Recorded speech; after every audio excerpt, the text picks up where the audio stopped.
Close your eyes. We must not trust them. Tell me what comes into your mind. Why are you gay? Who says I'm gay? You are gay. And you're a gay rights activist. No matter what your profession is, there's often a scoreboard, a piece of data, a metric set that we can go in and check to see if you're actually successful in what you say that you do. Kathleen Kennedy was handed the Star Wars brand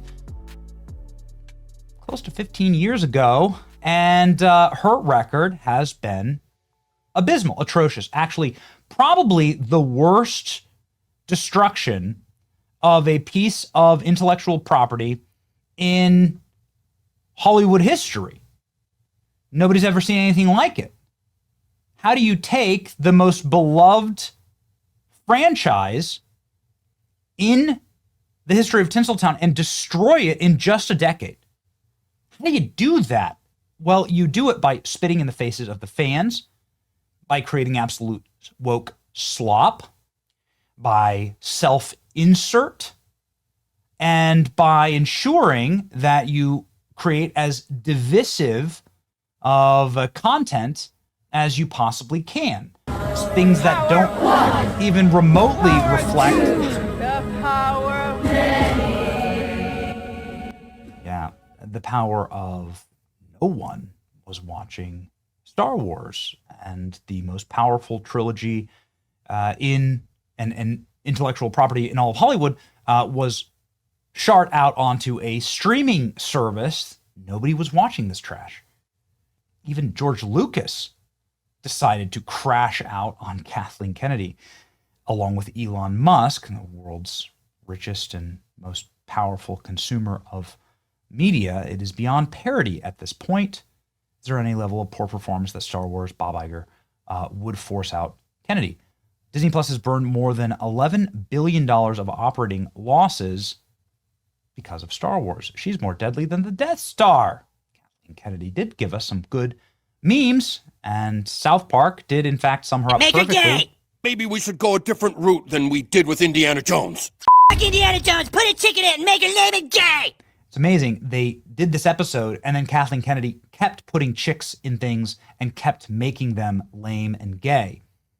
Well, now there's been a stunning reversal at Disney that including in their Star Wars universe, the one that you can visit and pay money to go see, the actual beloved Han, Luke, and Leia. Kathleen Kennedy went out of her way to actually ban the original trilogy beloved characters the world over from the Star Wars universe and swap them out with the new woke characters that no one loves. Look at this. What makes this particularly baffling is that Kathleen Kennedy and Iger were making sure the park wasn't focused on the past while they were making the focus on the past films, The Force Awakens. They never made a choice between the past or the present. They actually went out of their way to ensure that Han, Luke, and Leia would not be available and that no one would be able to find sort of callbacks to the original sequel, Star Wars. But now, get a load of this. Disney spent $1 billion on building a Star Wars themed park that you were not allowed to meet Luke, Leia, Han, or Darth Vader. Galaxy's Edge at Disney was set on Batuu, a backwater planet, in The Last Jedi, Rise of Skywalker. By that timeline, Luke was dead, Han was dead, Vader had died 30 years earlier, Leia was alive but had no canonical reason to show up.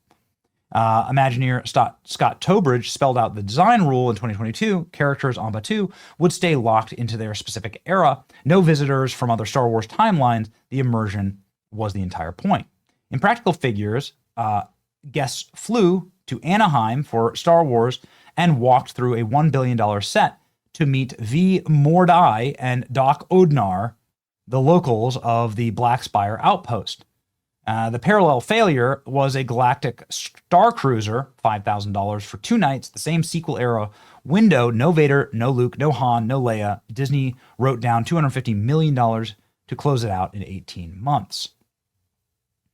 On April 29th, Galaxy's Edge at Disneyland abandoned the rule. Darth Vader will roam, Batuu hunting Luke, Leia and Han will appear at the Millennium Falcon, Kylo Ren is being pulled from the land and relocated to Tomorrowland, and ambient Batuu music gets replaced with the John Williams score. Disney spent 7 years defending the design principle. The Galactic Star Cruiser closed with $250 million write-down. Luke Skywalker showed up for the limited event last year and got swarmed by guests. The rule got dropped.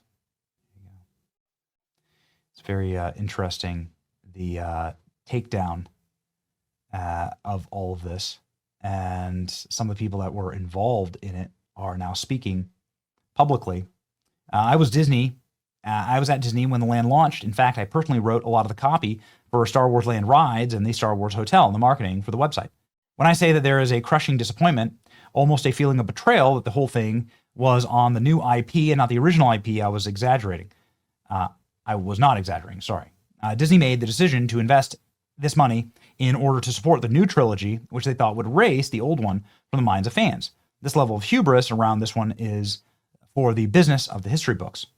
Bob Chapek, who was head of the parks at the time, since fired in disgrace, was in charge of greenlighting all creative in Star Wars Land. He killed the ideas like life-size Banta rides where guests would ride around the land on top of a Banta. He killed the live show at the Cantina, and most importantly, he gave the land its own lame subplot where you had to use your phone to scan kiosks to get some code messages deciphered you're part of the resistance. No payoff.